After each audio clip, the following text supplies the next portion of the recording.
High, আমি রিম্পা। আজকে বানাচ্ছি পালং পনির। পালং পনিরটা আমি লাচ্ছা পরোটার সাথে সার্ভ করলাম। এই রেসিপিটা কার কার আপনাদের ভালো লাগে আমাকে কমেন্টসে অবশ্যই জানাবেন। পালং পনির বানানোর জন্য আজকে আমার কী কী লাগছে চলুন দেখে নেওয়া যাক। আমার লাগছে রসুন গোটা, কোয়া ছাড়ানো, পেঁয়াজ, আদা, টমেটো সব কুচি করে নেওয়া, কাঁচা লঙ্কা, কাজু বাদাম, কাসুরি মেথি আর গোটা জিরে। আর পনির তো লাগছেই। একটা প্যানে দেখুন আমি জল বসিয়ে সামান্য একটু লবণ দিয়ে পালং শাকটা হালকা সিদ্ধ করে নিয়েছি। সিদ্ধ করে ঠান্ডা হলে একটা মিহি পেস্ট বানিয়ে নিলাম।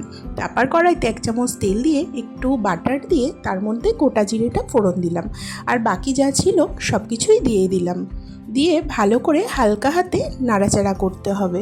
একটু মোটামুটি ভাজা ভাজা হয়ে আসলে কাসুরি মেথিটাও দিয়ে দিলাম। একটু ঠান্ডা হলে এটা একটা মিহি পেস্ট বানিয়ে নেব। আবার কড়াইতে খানিকটা তেল দিয়ে একটু লবণ দিয়ে হালকা করে পনিরটা ভেজে নিলাম। তারপরে ওই তেলের মধ্যে বাকি ওই পেস্টটা দিয়ে দিলাম।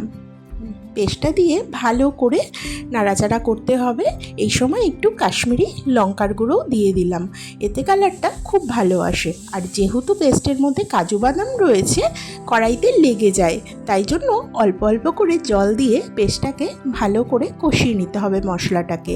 তারপরে একটু ধনে গুঁড়ো, জিরে গুঁড়ো আর একটু সামান্য লবণ পরিমাণ মতো কষিয়ে নেওয়া হয়ে গেলে এখানে পালং শাকের করে রাখা পেস্টটা দিয়ে দিলাম।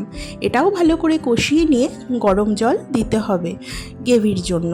তারপরে একটু চিনি দিয়ে গ্রেভিটাকে ব্যালেন্স করতে হবে। দেখুন আমি তারপরে পনিরটা দিয়ে দিয়েছি। দেওয়ার পর শাহি গরম মশলা দিয়ে নাড়াচাড়া করে আমার এটা রেডি হয়ে গেছে। তারপরে একটু খোয়া ক্ষীর দিয়ে ঢেকে রাখলাম। রেডি হয়ে গেল দারুণ স্বাদের পালং পনির। আমার ভিডিওটি যদি ভালো লাগে একটা সাবস্ক্রাইব করে দেবেন, লাইক দিয়ে পাশে থাকবেন। আর এই রেসিপিটা কেমন লাগলো অবশ্যই কমেন্টসে জানাবেন। টাটা।